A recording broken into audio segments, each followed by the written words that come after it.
Now let's look at our next rule for antiderivatives, which will be the constant multiple rule. And this says that if you're taking your function and it's being multiplied by a constant, in other words, a number, so for instance, I'm calling the number here r, that you're allowed to pull that constant value r in front of the indefinite integral.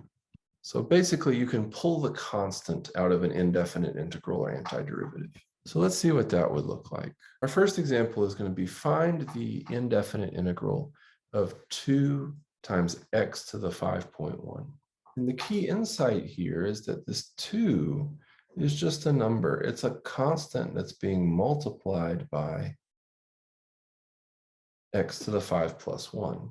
So I'm going to take this constant and I'm going to pull it in front of this antiderivative.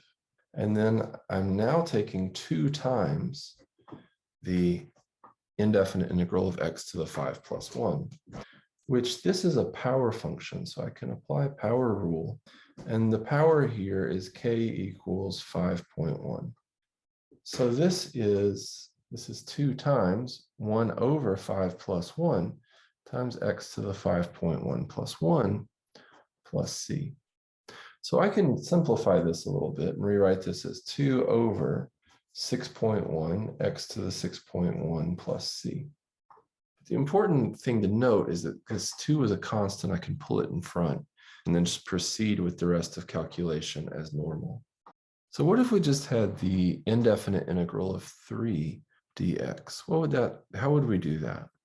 Well, we can take this 3, which is a constant, and pull it in front. So we would get 3 times the indefinite integral of 1 dx. And then the question is, what do we do with this? Well, remember that 1 is equal to x to the 0. So I can apply just ordinary power rule here with k being equal to 0.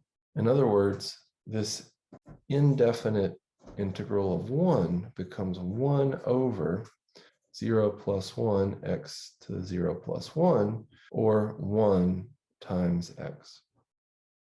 So remember, I had this 3 that's still in front, so this would become 3 times x plus c.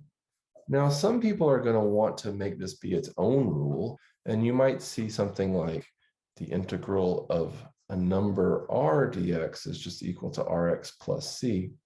And if you want to memorize that as a specific rule or pattern, that's okay with me.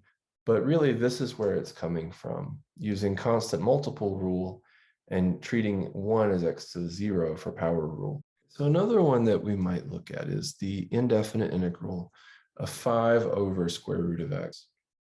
And the key here is we need to remember that first we can pull this 5 out front because it's a constant. So this becomes 5 times 1 over square root of x dx.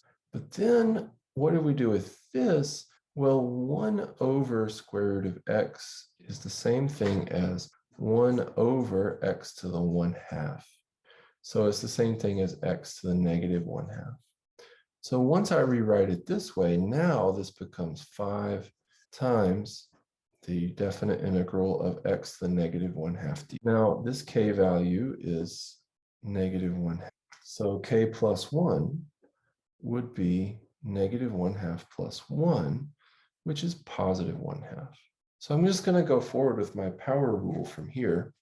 This becomes 5 times 1 over 1/2 x to the 1/2 plus c. And what you're going to often see is this 1 over 1/2 is going to become, it's 5 times 2 x to the 1/2 plus c. So I can keep rewriting this a little bit as 10 times x to the 1/2 plus c. And the final answer I would get is 10 square root of x plus c. So actually, once you get to here, all of these answers are the same.